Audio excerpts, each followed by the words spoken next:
many of us think that work is more of a burden than any sort of blessing.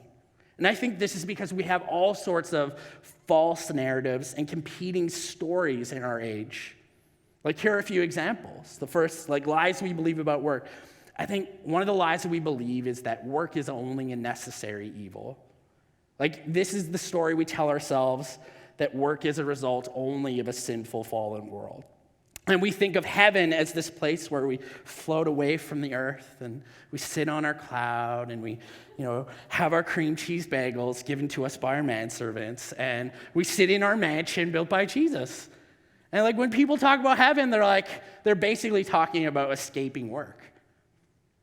The next kind of story we tell ourselves is happiness is the opposite of work. And this is the story where we say that when you escape work, well, that's when you're happy. And so life is about vacations and weekends, and what happens in between, well, who cares about that? Think about those Freedom 55 commercials. What are you getting free from? The work. The last story I think we tell ourselves is that the less work you do, the better your life is. And this is a story we're told that life is about the pursuit of pleasure and the avoidance of pain. And so the more you can avoid working, the more you're winning at life. It's like those that don't have to work are somehow more spiritual or something. Now, this is not just a story we've told ourselves in the modern day. A lot of this sort of story actually arrives to us from many ancient ideas about work.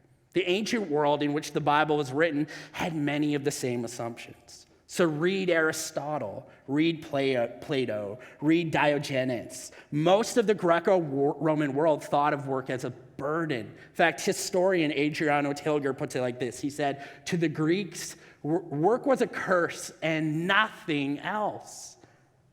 So in Greek thinking, the whole purpose of life was to escape the burden of work. And this is why those with the most power and privilege did the least work. And it's also why when Greek people thought about the pantheon of their gods, they just pictured beings of higher power and privilege that didn't bother themselves with human affairs like work. The entire Greco-Roman understanding of the afterlife was transcending and escaping a material world to become a disembodied mind. But I want to say that the story that the Bible tells us about human flourishing is very, very different. It's a counter-narrative to these kinds of stories we tell ourselves. And it's especially a counter-narrative in what we believe about work.